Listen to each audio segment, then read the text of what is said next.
ابو تلاتة ما بقاش اسمه ابو تلاتة، بقى اسمه ابو خمسة. السلام عليكم ورحمة الله وبركاته. حبايب عمرو الدسوقي في كل مكان، زي ما متعودين قبل ما نبدأ حلقتنا النهاردة المهمة واخبارنا المهمة جدا، ما تنسوش الشير واللايك والاشتراك في القناة عشان يوصل لكم كل جديد، ودعما لاخوكم عمرو الدسوقي.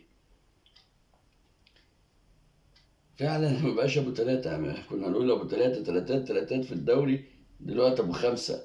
لسه من حاجات بسيطة ساديو ماني مدخل الخامس في الاتحاد السعودي. ده انت كلت طعمية وكلت كبسة الله يكون في عونك، الله يكون في عون جمهورك يا شيخ. والله العظيم الله يكون في عون جمهورك. يعني جمهورك ده كان بيتريق، يعني مش عارف كان بيتريق على الاهلي ازاي، وانت كلك تريقة ومعيبة. يعني خمسة ومع الرأفة. تمام، مش هنقول ابو ثلاثة بقى، هنقول ابو خمسة. كف كف كف. اخبارنا النهارده عندنا اخبار عن نادي بيراميدز، هنتكلم عنه شويه، وعن شويه حلوين عشان عندي كلام كتير الصراحه عن النادي دوت. وهنتكلم عن اخبار النادي الاهلي والاصابات في النادي الاهلي اللي ضربت النادي الاهلي الفتره في المباراه بتاعت امبارح في الكاس السوبر.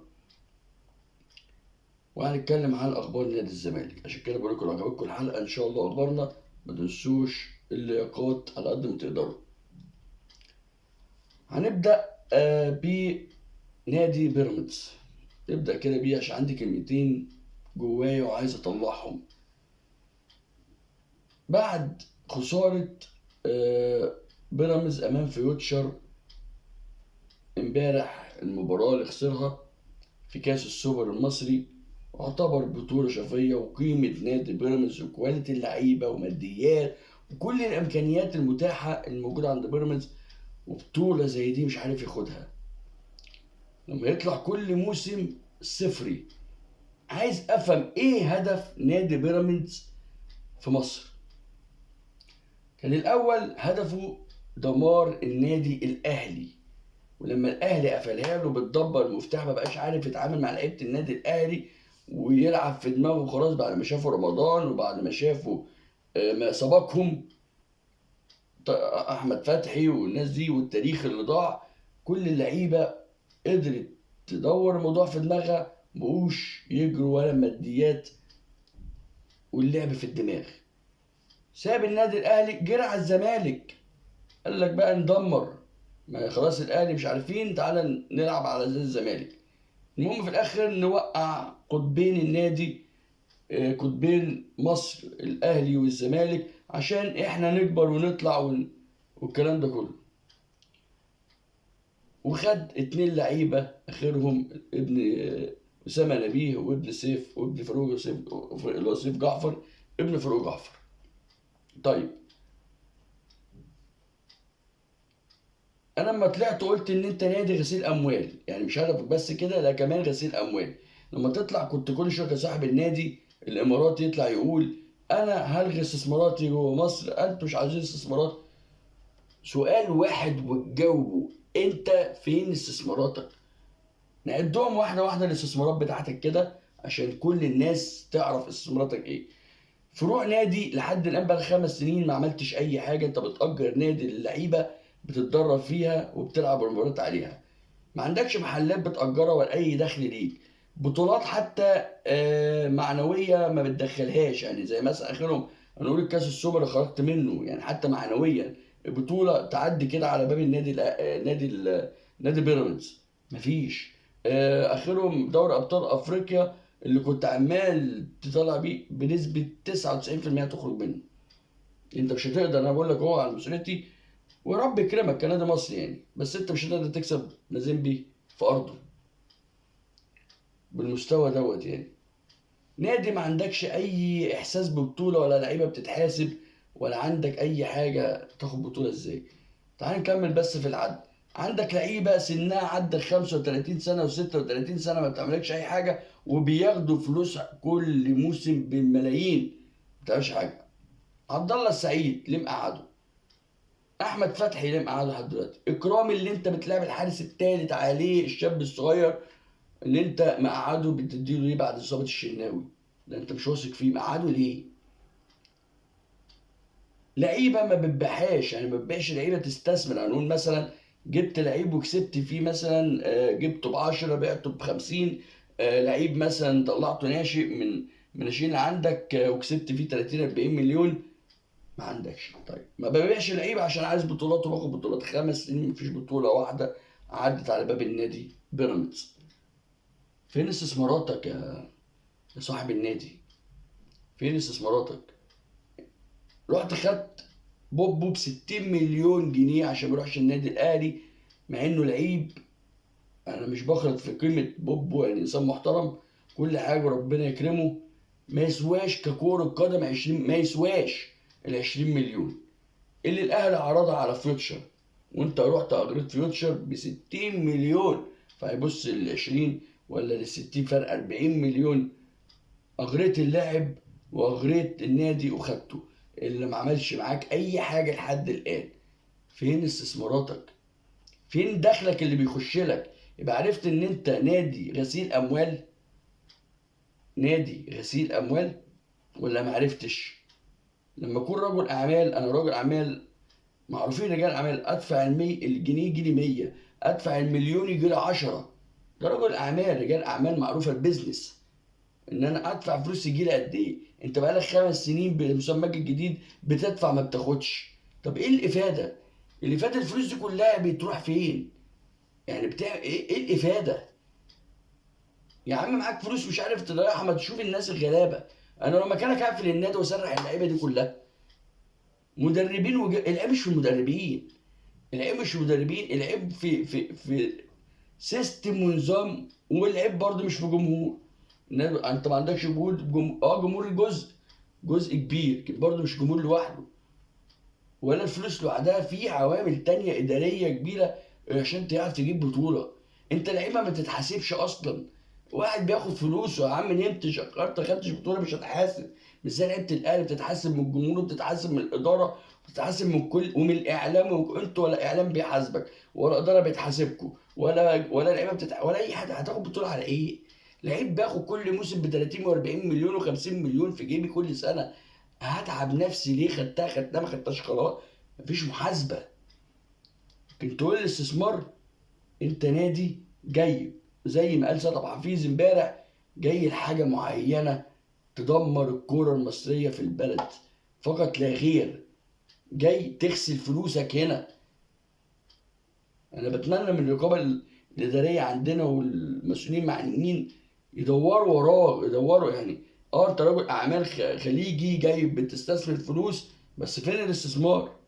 فلوسك دي جاي بتعمل بيها ايه؟ جاي تغسل اموالك عندنا؟ انا والله لو مكانك هقفله.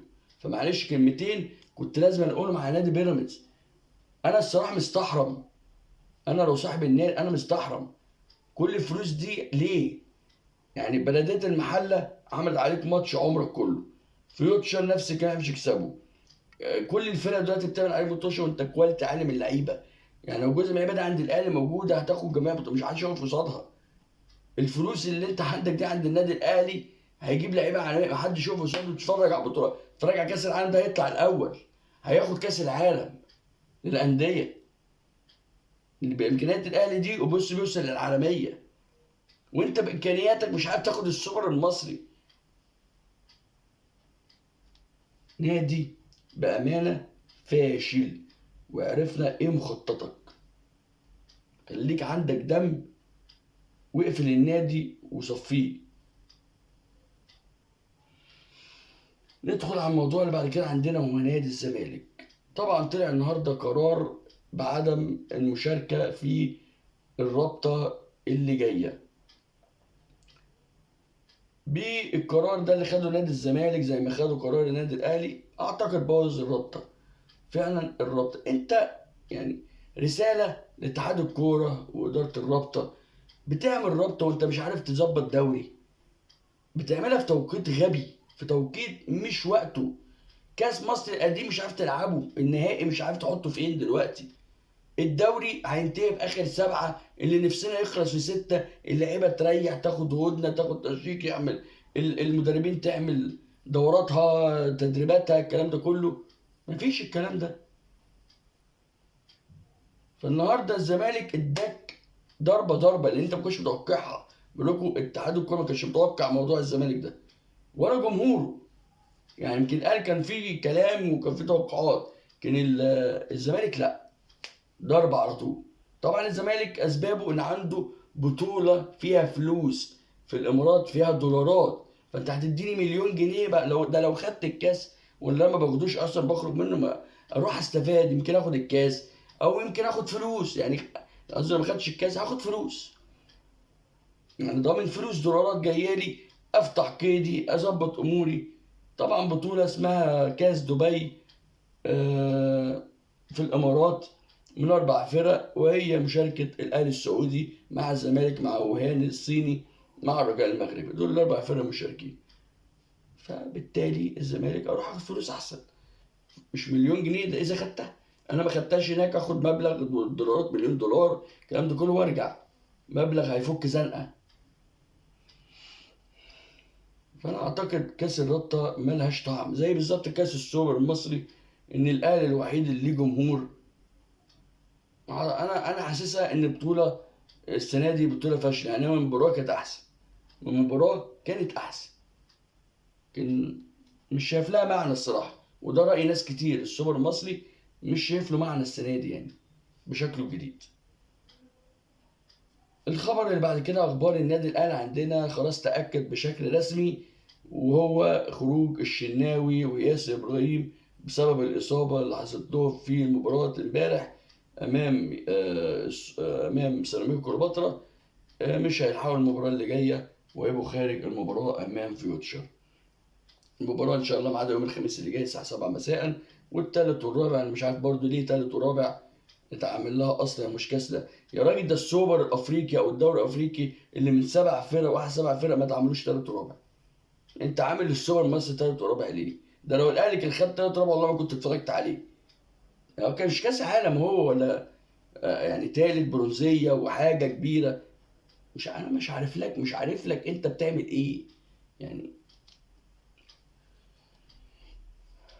الخبر اللي بعد كده عندنا وهو خاص بالنادي الاهلي، محمد عبد المنعم خلاص النادي الاهلي مجلس قعد معاه واتكلم معاه واقنعه بشكل كبير ان يشيل فكره الاحتراف منه. هو فعلا خلاص شال فكره الاحتراف في شهر يناير اللي جاي، وقال لك انا مكمل باذن الله. والنادي الاهلي يعني خلاص هيظبط العقد بتاعه، و هيظبط القيمه الماديه بكمان نسبه مشاركته مع النادي الاهلي، وهيرضيه ماديا في مقابل ان يشيل فكره الاحتراف في شهر يناير اللي جاي. ومحمد انا مكمل لحد 2024 في الصيف نتكلم ونشوف الجديد عندنا باذن الله. طبعا عندنا المباراه باذن الله يوم الخميس اللي جاي،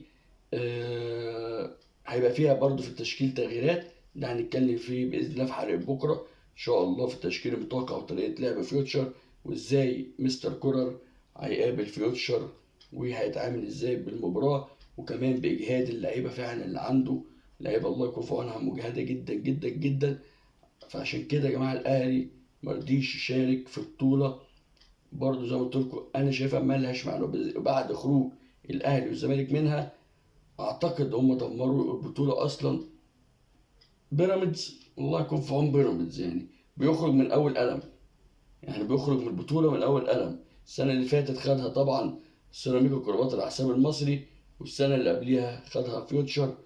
فهي بتبقى بطوله يعتبر للفرق اللي هي صغيره، يعني الفرق الصغيره هي اللي بتستفاد بيها، او الفرق التانية اللي هي بتستفاد كبطوله داخله. يعني شايف بس عم بيراميدز الفرق التانية اللي هي استثماريه بقى، اللي هي استثماريه زي سيراميكا زي الاتحاد زي فيوتشر زي بي، زي الناس اللي استثماريه اللي بتبيع وتجيب وتشتري وتجيب لعيبه صغيره ومن الدوري الرابع ومن الدوري الثاني وتستثمر في ده الاستثمار. اللي هي مش جايه تاخد بطوله، جايه تستثمر، لكن ولا اخد بطوله ولا عارف استثمر وبدمر بس، ده العيب. اشوفكم في اخبار جديده مع عمرو الدسوقي.